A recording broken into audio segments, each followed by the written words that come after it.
Hi guys, what's going on? It's the Digital Tutor here with another step-by-step tutorial. And in today's video, I'm just going to show you how to turn off sticky keys on a Windows 10 PC or laptop. If you find this video helpful today, please drop a like and leave a comment below. And if you're new to the channel, don't forget to subscribe for more step-by-step tutorials, how-tos and tips and tricks for everything tech and digital related.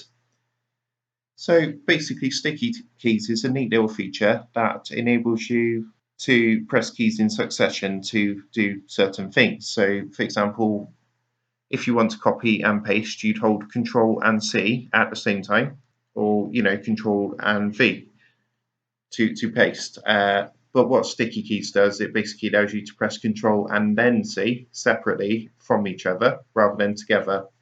So it's a neat little feature. But if you don't want to use it and you want to turn it off, there's a couple of ways you can go about it. So if it is on, what you can do, if you press two keys at the same time, 9 times out of 10, that will turn the feature off.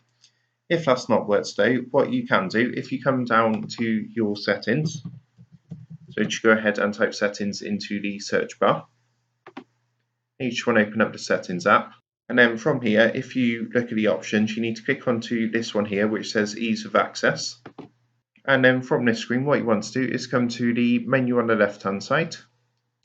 And you just want to hover over until you get the scroll bar. And then if you hold the left mouse button and scroll down, and you want to click onto keyboard down here, which is under interaction. And you'll see there's the option now, which says use sticky keys. And you can toggle this little button on and off here.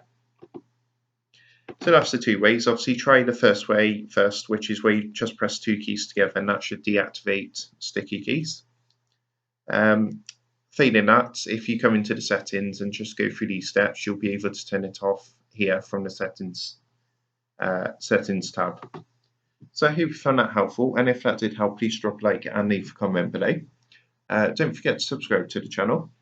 And if you do want to help support the Digital Tutor channel, there is a link in the video description below, where you'll be able to click onto that and buy the team here a cup of coffee. Thanks for watching, and I'll see you in the next one.